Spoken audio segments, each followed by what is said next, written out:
അസ്സലാമു അലൈക്കും. ഞാൻ കഴിഞ്ഞ ദിവസം വീഡിയോ ചെയ്ത ആ വാച്ച് ടവർ പോലെ ഒരു ചെറിയൊരു സംഭവമുള്ളൊരു പള്ളിയുണ്ടെന്ന് പറഞ്ഞില്ലേ, തായിഫിൽ. അൽക്കോ എന്നാണ് ഈ പള്ളിയുടെ പേര്. അപ്പോൾ ഈ പള്ളിയുടെ അകമാണിത്. പഴയ ഒരു സെറ്റപ്പ്, 162 വർഷമാണ് ഇതിന് പഴക്കം. എന്നാലും ഇതിൻ്റെ അകത്ത് കെട്ടിയേക്കുന്നതൊക്കെ ഒരു പ്രത്യേക ഒരു രീതിയാണ്. ആ പൊളിഞ്ഞിരിക്കുന്ന ഭാഗത്തൊന്നും നമുക്ക് പൊടിയൊന്നും കയ്യിലോട്ട് പറ്റത്തില്ല. എന്തോ ഒരു പ്രത്യേകതര ഒരു കോട്ടിങ് അവർ ചെയ്തിട്ടുണ്ട്. പൊളിഞ്ഞതൊക്കെ അതുപോലെ തന്നെ നിലനിർത്താൻ വേണ്ടിയാണ്. അത് പണിയത്തുമില്ല.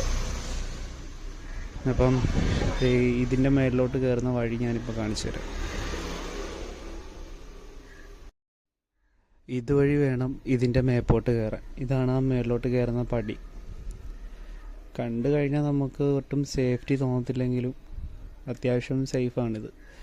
കാരണം ഒരുപാട് പേര് ദിവസേന കയറി ഇറങ്ങുന്ന, അതായത് ഈ ഹജ്ജ് ഉംറയ്ക്ക് വരുന്നവരൊക്കെ ഇതിൽ കയറാതെ പോകത്തില്ലെന്നാണ് പറയുന്നത് ഇവിടെ.